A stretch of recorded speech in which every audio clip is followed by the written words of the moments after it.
নিন্দনীয়। তাই উক্ত পোস্টের কারণে আজকের এই ভিডিও বার্তার মাধ্যমে সকলের কাছে আমি আন্তরিক দুঃখ প্রকাশ করছি। এবং কুলাঙ্গারকে যদি আমরা ক্ষমা করে দিই, এই কুলাঙ্গারের দেখা দেখি আরো অনেক মানুষ এরকম লাঞ্ছনাময় কথা বলার পরে আবার ক্ষমা চেয়ে নেবে। তারা জানে যে ক্ষমা চাইলে সব গুনাহ মাফ হয়ে যাবে, ক্ষমা চাইলে জনগণ মাফ করে দেবে। এমন সস্তা ক্ষমা আমরা করতে শিখিনি এখন পর্যন্ত। আপনি একটা যা মন গড়া ইচ্ছে তাই বলে যাবেন, আর আইসা লাইভে ক্ষমা চাবেন, ক্ষমা হয়ে যাবে। নিজের মন গড়া কথাটা বলার আগে তো ভাবা দরকার ছিল যে আপনি কি বলতেছেন।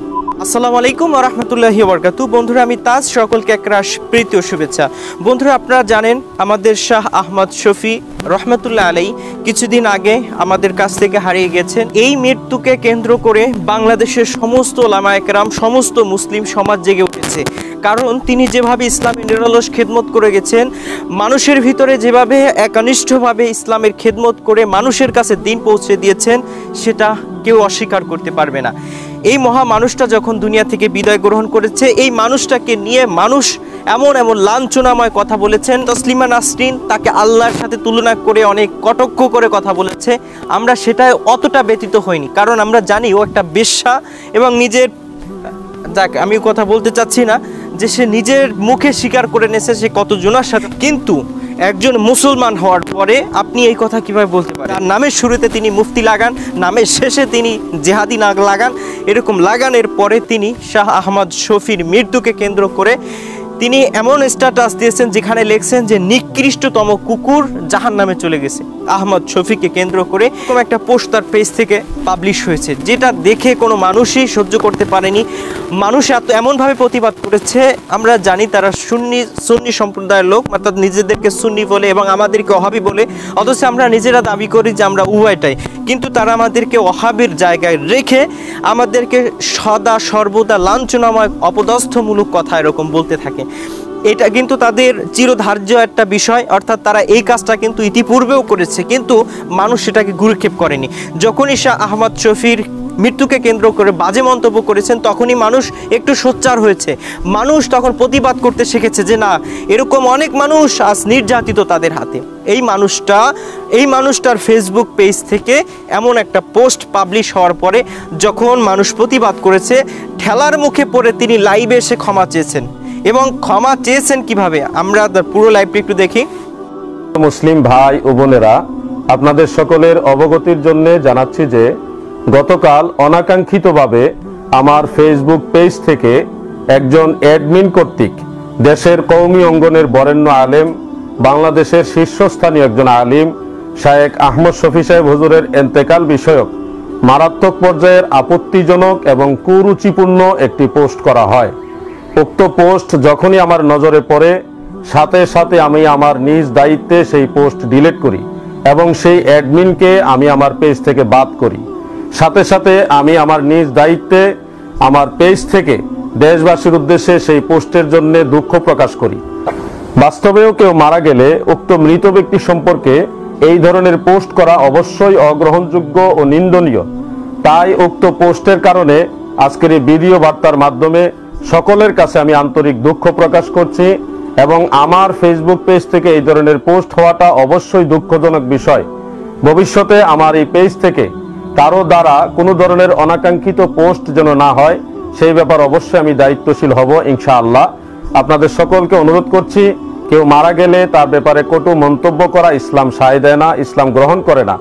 যদি কেউ মারা যায় তার ব্যাপারে ভালো বিষয়টা আলোচনা করার ব্যাপারে আল্লাহর হাবিব রাসূল আকরাম সাল্লাল্লাহু আলাইহি ওয়াসাল্লাম বলেছেন। আশা করি আপনারা সকলেই এই বিষয়টা পজিটিভ হিসেবে নেবেন। মহান আল্লাহ পাক আমাদের সবাইকে সহি সমঝ দান করুক, বুঝার তৌফিক দান করুক, আমিন। আসসালামু আলাইকুম ওয়া রাহমাতুল্লাহি ওয়া বারাকাতুহু। ওয়ালাইকুম আসসালাম ওয়া রাহমাতুল্লাহ। যাই হোক, এখানে তিনি মুফতি আলাউদ্দিন জিহাদি তিনি যে কথাগুলো বলেছেন লাইভে এসে, এখানে অনেক ভুল করেছেন। লাইভে এসেও তিনি যথারীতি আমাদের উপর মানে জুলুম করা তার থামেনি। তিনি এখানে যে কথাগুলো বলেছে সমস্ত কথাগুলোই আপনারা শুনেছেন। তিনি প্রতিবারই বলতে চেয়েছেন যে আমি এটা করিনি, মৃত্যু ব্যক্তিকে নিয়ে এরকম কুটুক্তি করা, এরকম খারাপ মন্তব্য করা এটা ঠিক না। তাহলে একজন জীবিত মানুষকে নিয়ে কুটুক্তি করা বা বাজে মন্তব্য করা তার মতে ঠিক, এরকম কিন্তু বুঝাচ্ছে, যদিও তিনি সেটা বলতে চাচ্ছেন না, তবে তার কথা দ্বারা এরকমটা বুঝে আসে। এরপরে তিনি শেষে বলতে চাচ্ছেন যে এটা আমি করি না, এটা আমার ফেসবুক পেজের, এটা আমার ফেসবুক পেজের অ্যাডমিন কর্তৃপক্ষ এটা পোস্ট হয়েছে। তাহলে ভাই আপনি ক্ষমা চেতে আইছেন কেন? যে করছে সে ক্ষমা চাক, তার জাহান্নামে সে যাবে, আপনার জাহান্নামে আপনি যাবেন, আপনি তার জাহান্নামে যাওয়ার জন্য এত ব্যস্ত হয়ে পড়লেন কেন? বুঝলাম না। মানে আমি বলতে চাচ্ছি অপরাধ করছে সে, যদিও এখানে আপনার নাম ব্যবহার করছে।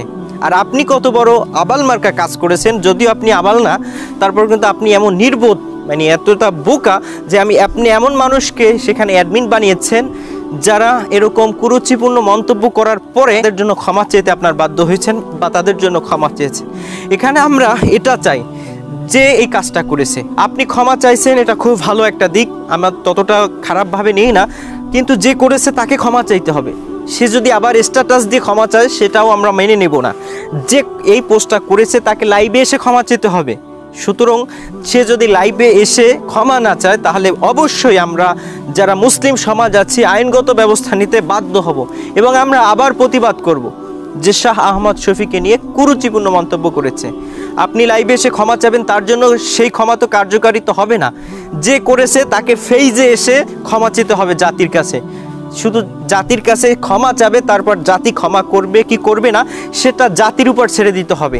অবশ্যই আপনারা এই বিষয়টা অবশ্যই গ্রহণযোগ্যতার সাথে মেনে দেখবেন, যাতে এরকম কোনো নামধারী সুন্নির অনুসারী হিসেবে পরিচয় দিয়ে কোনো মানুষ এরকম কোনো মানুষকে কটাক্ষ বা নির্যাতন বা তারা যেভাবে মানুষকে অপমান করে সেরকম অপমান করতে না পারে।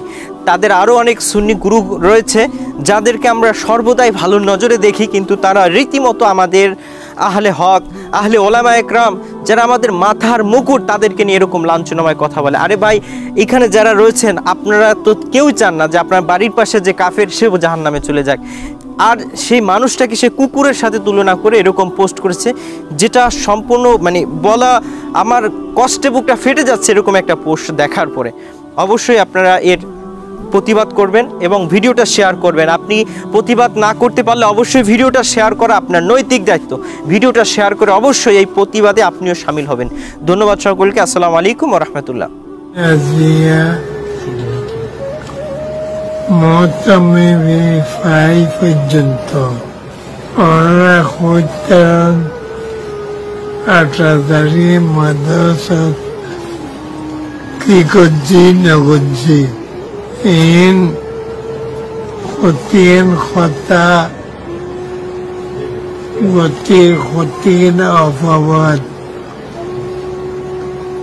আসল ধরেন ব্যক্তি নেই। আর